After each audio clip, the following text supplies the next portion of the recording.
Hello students, welcome back again on my YouTube channel my exam solution. तो मेरा नाम चेतना है स्टूडेंट्स, और आज की इस लेक्चर वीडियो में मैं आपके लिए MPS 03 का आपका एक नेक्स्ट चैप्टर लेकर आई हूँ। आपका लास्ट चैप्टर है जो ये फर्स्ट बुक का MPS 03 का, और यूनिट 18 है ये नागरिक समाज के बारे में। इसके अंदर हम पढ़ेंगे नागरिक समाज में ही जो सामाजिक आंदोलनों ने मतलब नागरिक समाज को बढ़ावा दिया है, और गैर सरकारी संगठन कौन होते हैं, उनके स्वैच्छिक कार्य क्या है, इसके बारे में जो है हम पढ़ने वाले हैं। और आपका जो भी पूरे चैप्टर में दे रखा होगा उसमें जितने भी इम्पोर्टेंस चीज़ें हैं उन सबको मैंने यहाँ पे शामिल किया है, मतलब जो कि आपके एग्ज़ाम में आ सकती है, जिन पे क्वेश्चन बनता है, उन चीज़ों को जो है पूरी लेक्चर वीडियो में हमने ऐड किया है, वही हम देखेंगे। और आपको जो है स्टूडेंट्स वीडियो को एंड तक देखना है, इसमें जो है सारी आपके डाउट्स यहाँ पे क्लियर हो जाएंगे। आपकी बुक्स में जैसे इस चैप्टर को काफ़ी लेंथी तरीके से बता रखा होता है, यहाँ पे मैं उसी चैप्टर को जो है काफ़ी इजी आपके लिए एक्सप्लेनेशन इसकी, और आपको इजी वर्ड्स में इसके नोट्स भी प्रोवाइड हो जाएंगे, तो काफ़ी हेल्पफुल रहने वाला आपके लिए। आप वीडियो को एंड तक देखें और पूरा चैप्टर जो है यहाँ पे आपका क्लियर हो जाएगा। और MA पॉलिटिकल साइंस के जितने भी चैप्टर्स हैं, जितनी भी बुक्स हैं फर्स्ट ईयर सेकंड ईयर की, हम सभी के जो चैप्टर्स हैं माय एग्ज़ाम सॉल्यूशन पे डालते रहेंगे। तो आप हमारे माय एग्ज़ाम सॉल्यूशन से चैनल से जुड़े रहते हैं तो आपको जो है सारे ही आपके चैप्टर्स क्लियर हो जाएंगे, आपका पूरा सिलेबस जो है यहाँ पर कम्प्लीट होगा, और साथ साथ आपको पता चलता रहेगा कि क्या क्या इंपॉर्टेंट चीज़ें आपको हर चैप्टर में से पढ़नी है। तो शुरू करते हैं वीडियो को। नागरिक समाज के बारे में बताया गया है। नागरिक समाज कौन होते हैं? जो कि समाज के नागरिकों के लिए जो कार्य करते हैं। ये जो है आम नागरिक जो होती है, जनता जो होती है, सरकार जो है आम जनता तक उनकी पहुंच नहीं है इतनी, तो ये जो नागरिक समाज होते हैं ये आम जनता के जो भी सामाजिक मुद्दे हैं उनके लिए ये कार्य करती है, इन्हें कहते हैं नागरिक समाज। और ये नागरिक समाज कैसे आए, इनके बदलते विचार नागरिक समाज के। तो नागरिक समाज उदारवादी लोकतंत्र के राज्य की संपदा की संज्ञा इन्हें दी गई है। ये नागरिक समाज को हम क्या कहते हैं? उदारवादी लोकतंत्र के राज्य की संपदा, यहाँ पे जो है हम इसकी यानी उदारवादी लोकतंत्र की हम यहाँ पे संज्ञा देते हैं नागरिक समाज को। उदारवादी लोकतंत्र की यहाँ पे संज्ञा क्यों दी गई है? उदारवादी लोकतंत्र यानी कि जो समाज के कल्याण के लिए जो लोकतंत्र होगा, जिसमें जो है समाज के लोगों का कल्याण हो, ऐसे कार्य किए जाएंगे, ये होता है उदारवादी लोकतंत्र। और उदारवादी लोकतंत्र की तरह ही हम जो है नागरिक समाज को भी देखते हैं।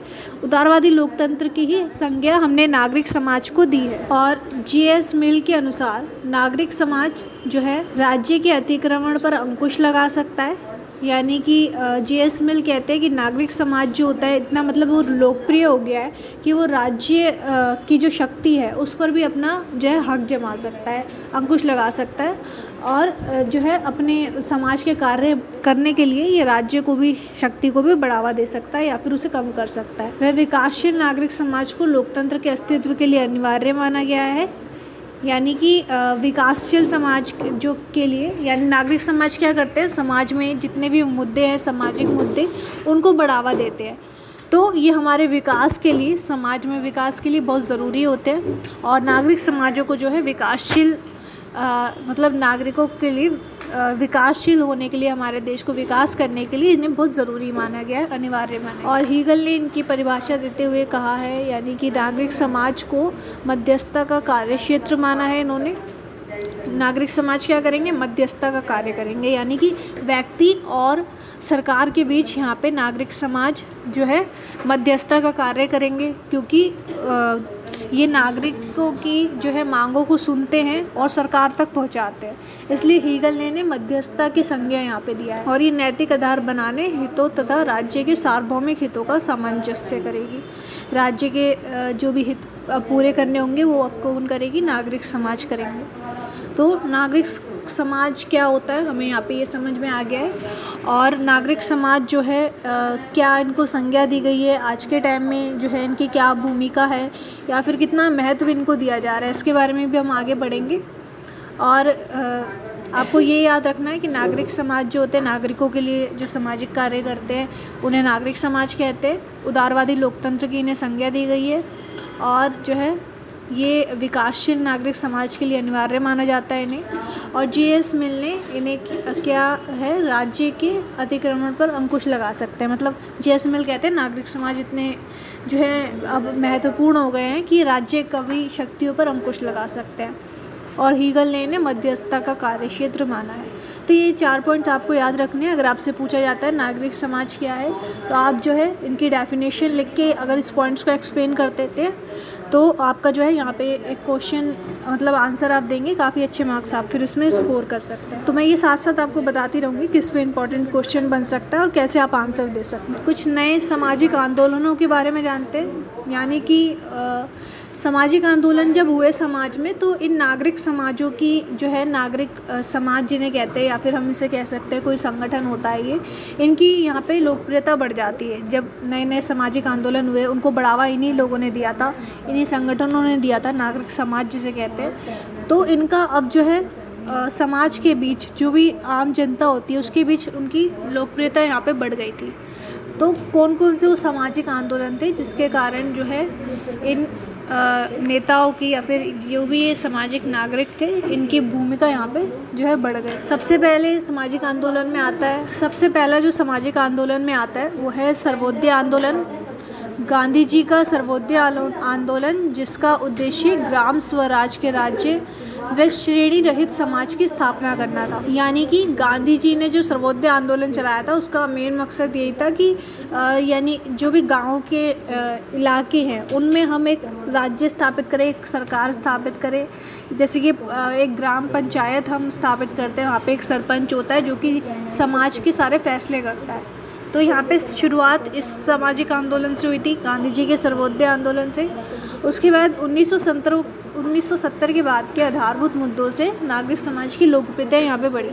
यानी कि 1970 के बाद अब जितने भी आंदोलन हुए उनकी लोकप्रियता यहाँ पे बढ़ती गई। जैसे कि जाति लैंगिक विवादों पर प्रतिक्रिया, जाति आधार पे और लैंगिक विवादों पर, यानी लैंगिक जेंडर जो होता था, जेंडर के आधार पे जो भेदभाव होता था उसके अब जो है आंदोलन यहाँ पे छिड़ने लग गए। और धार्मिक संस्थान भी कई जो है अब लोगों को प्रेरित करने लग गए। जैसे कि धार्मिक संस्थानों के समर्थकों द्वारा अच्छे कार्य व गाँव को सामंजस्य इकाई करने की शिक्षा दी गई अब यहाँ पे। तो इन नागरिक समाजों ने ये सब कार्य किए, जाति लैंगिक विवादों पर जो है अपना मत दिया और लोगों को जो है इसके खिलाफ लड़ने को कहा।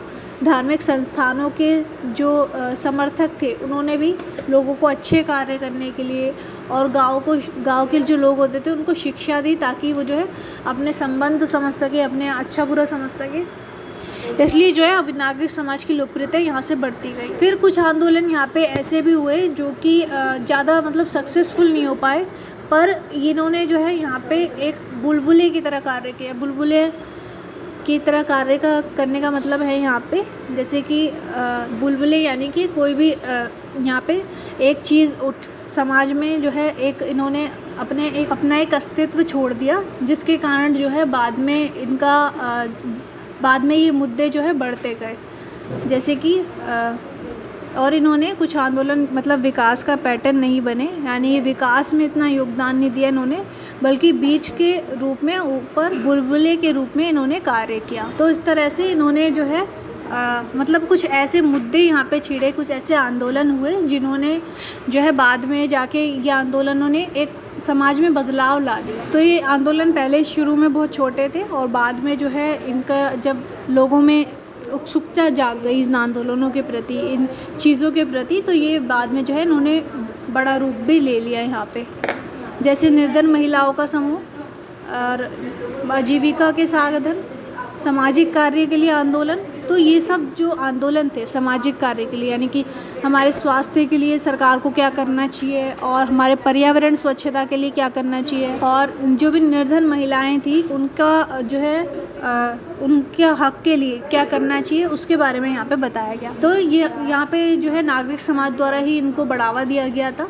तो ये कुछ हद तक बड़े थे, काफ़ी विकास नहीं हुआ, ना भी ज़्यादा बड़े हुए ये आंदोलन, पर इन्होंने जो है एक समाज के लोगों के बीच एक जंग छेड़ दी थी मतलब उनके में जो है एक अपना आत्मविश्वास आ गया था अपने हक के लिए लड़ने का। और इस तरह से यहाँ पे जो है नए सामाजिक आंदोलनों की वजह से नागरिक समाजों की भूमिका भी बढ़ती। और जो मुख्य रूप से जो सफल हुए मुद्दे जिन्होंने नागरिक समाज को जो है एक मतलब एक विस्तृत रूप यहाँ पे उसका लेकर आए, यानी कि सब लोग अब जानने लग गए कि नागरिक समाज कौन है और ये लोग कैसे जो है हमें बढ़ावा दे रहे हैं। तो मुख्य रूप से ये चिंता के मुद्दे जो हैं, यानी कि कुछ ऐसे बड़े आंदोलन, कुछ ऐसे चिंता के मुद्दे जो कि समाज में एक बदलाव लाते हैं, या फिर समाज में जिन्होंने कुछ मतलब जो है एक आउटपुट यहाँ पे निकला है समाज में जिन आंदोलनों से।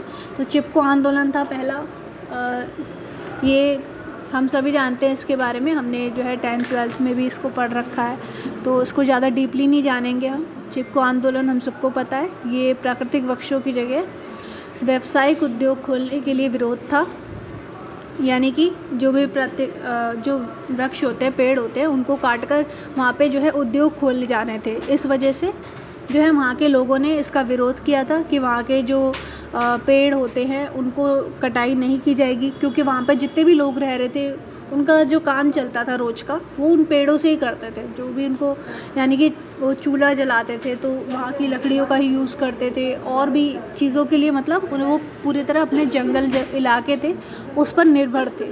और वहाँ के पेड़ जब काटने का सरकार ने तय किया कि उद्योग लगेंगे और इन सब पेड़ों को काट दिया जाएगा, तो वहाँ के लोगों में जो है उसके लिए आंदोलन किया उन्होंने, और सभी महिलाओं ने और सभी लोगों ने वहाँ पे जो है पेड़ को काटने से रोका।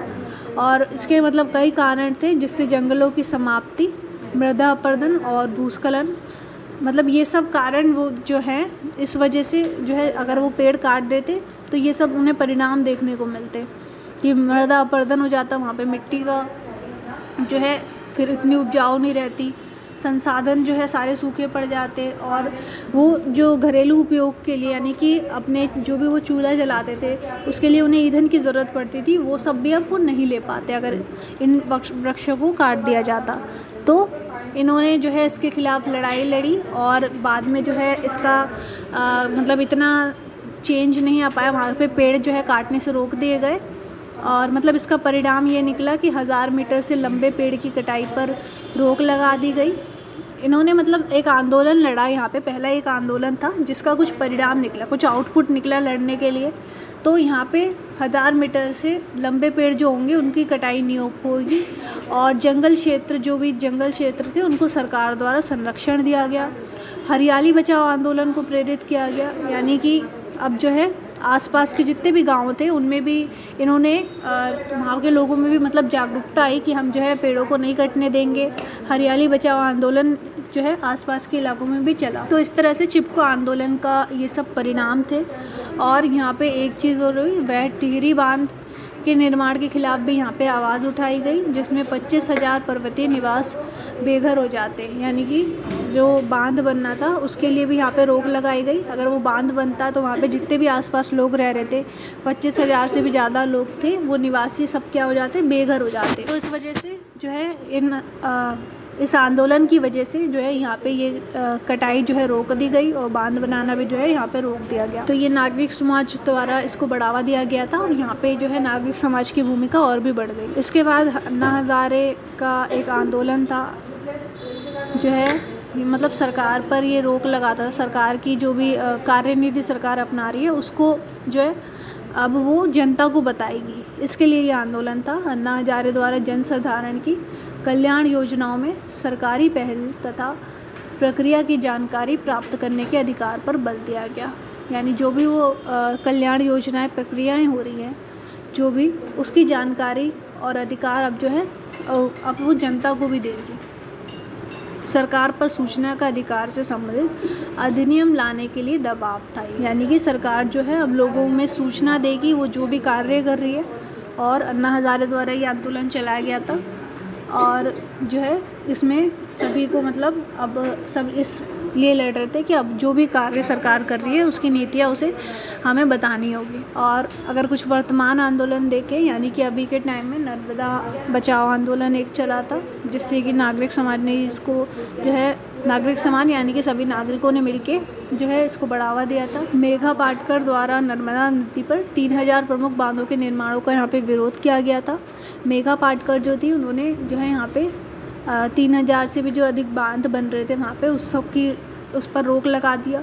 अगर ये बांध बनता तो वहाँ के लोग जो है बेघर होना पड़ता उन्हें, और वहाँ के कई चीज़ों का नुकसान यहाँ पे हो जाए, जिससे 35,00,000 हेक्टेयर वन भूमि व 2 लाख हेक्टेयर कृषक भूमि नष्ट हो जाती। यहाँ पे मतलब इतना बड़ा नुकसान यहाँ पे हो जाता, और 1 मिलियन से भी अधिक लोग बेघर हो जाते। यहाँ पे इतने लोग यहाँ पे रह रहे थे, इतना जो है संसाधन यहाँ पे था, ये सब क्या हो जाता, नष्ट हो जाता अगर जो है मतलब ये बांध बनाए जाते नर्मदा नदी पे। तो मेघा पाटकर द्वारा जो है ये सब आंदोलन चलाए गए और बांधों पे रोक लगाई गई। तो यहाँ पे जो है नागरिक समाज की जो है भूमिका यहाँ पे बढ़ आमूल परिवर्तनवादी लोकतंत्र के अभिकर्ता के रूप में नए सामाजिक आंदोलन, जो नए सामाजिक आंदोलन होते हैं वो किस लिए होते हैं, ज़्यादातर वो राज्य की जो है शक्ति को रोक लगाने के लिए यहाँ पे ज़्यादातर अब नए सामाजिक आंदोलन होते हैं। इनमें भूमिका अगर हम बात करें तो चैटलमॉफ और अर्नस्टा की यहाँ पे भूमिका देखी जाती है इन आंदोलनों में। यानी नया सामाजिक आंदोलन जो हुआ था एक राज्य की शक्ति पर अंकुश लगाने के लिए चैटलमॉफ और अर्नस्टा जो थे इन्होंने इसको बढ़ावा दिया था। नए सामाजिक आंदोलन का विकास राज्य की भूमिका से उत्पन्न कमियों के कारण होता है। यानी अगर राज्य जो है कुछ कार्य ऐसे नहीं कर पाती है जो जनता के हक में हो, या जनता जिन कार्यों को करवाना चाहती है, तो वहाँ के जो समाज होता है, जो नागरिक समाज होता है, वो सरकार के खिलाफ़ लड़ता है, और यही मतलब सरकार को जो भी उसकी मांग है उसको पूरी करने के लिए यहाँ पे लड़ता है, और सरकार ने जो भी कमियाँ हैं उसके खिलाफ़ ये आंदोलन जो है छिड़ जाता है। ये बहुत बड़े विकास प्रक्रियाओं के तरीक़ों का मानवीकरण करते हैं, यानी कि ये जो है एक समाज में एक बड़ा परिवर्तन आ सके या फिर विकास हो सके, इसके लिए ये लड़ाइयाँ होती हैं। अब मतलब अब जो भी नए सामाजिक आंदोलन होते हैं उसमें हम क्या देखते हैं, कुछ बदलाव होता है, कुछ नया, एक क्रांति आ जाती है हमारे समाज में, और नए जो है बहुत बड़े विकास प्रक्रियाओं के तरीक़ों का ये मानवीकरण करते हैं। नए सामाजिक आंदोलन राज्य की शक्तियों के समक्ष शक्ति बना सकते हैं। तो ये जो सामाजिक आंदोलन होते हैं ये जो है राज्य की शक्ति भी यहाँ पे क्या हो जाती है, कम हो जाती है, तो राज्य की शक्ति के समक्ष ही अपनी शक्ति यहाँ पे बना लेते हैं। तो इस तरह से ये सभी आंदोलनों के बारे में आपको जो है पूरे चैप्टर में बताया गया है। आपके क्वेश्चन भी इसी पे बनेंगे। नए सामाजिक आंदोलन अगर आपसे पूछा जाता है, मतलब क्वेश्चन में इस तरह से क्वेश्चन नहीं आएगा कि नए सामाजिक आंदोलन के बारे में बताएं, आपका एक क्वेश्चन बनेगा जिसमें नए सामाजिक आंदोलन को ही पूछा जाएगा। तो उस तरह से जो है आप पहले गांधी जी का सर्वोदय आंदोलन चला, फिर 1917 के बाद कुछ आंदोलन चले जिन्होंने नागरिक समाज की जो है लोकप्रियता बढ़ाई, और कुछ आंदोलन जो है यहाँ पे बुलबुले की तरह उन्होंने काम किया, यानी कि बुलबुले जैसे कि उठते हैं धीरे से, फिर बाद में जो है बड़े फूल जाते हैं। इस तरह से जो है यहाँ पे ये आंदोलन जो है समाज में पहले छोटे थे, फिर बाद में जो है बड़ा रूप इन्होंने ले लिया। उसके बाद जो है जिन्होंने नागरिक समाज में ज़्यादा इकट्ठे हुए वो बड़े मुद्दे कौन से थे, चिपको आंदोलन और अन्ना हज़ारे, और वर्तमान आंदोलनों में से था नर्मदा बचाओ आंदोलन। तो इन सब के बारे में आपको जो है लिखना है इसमें एक ही क्वेश्चन में। तो यहाँ पे आप जो है ये क्वेश्चन आपको ज़रूर प्रिपेयर करना है। अगर आप इसके फुल नोट्स चाहते हैं तो वो आप हमसे ले सकते हैं, जिसमें आपका जो पूरा आंसर की तरह आपको दिया गया होगा। यहाँ पे मैंने आपको एक्सप्लेन करने के लिए पॉइंट में समझाया है। तो स्टूडेंट्स, आज का वीडियो अगर आपको पसंद आया हो, आपको अच्छा लगा हो, तो आप वीडियो को लाइक करें, और आप हमें कमेंट में बता सकते हैं आपको मतलब कुछ भी डाउट होता है, या फिर आपको जो है इसके नोट्स की रिक्वायरमेंट है, या फिर आप ये भी बता सकते हैं कि नेक्स्ट वीडियो जो है आपको कौन से सब्जेक्ट पर चाहिए। तो thank you so much students, video को एंड तक देखने के लिए।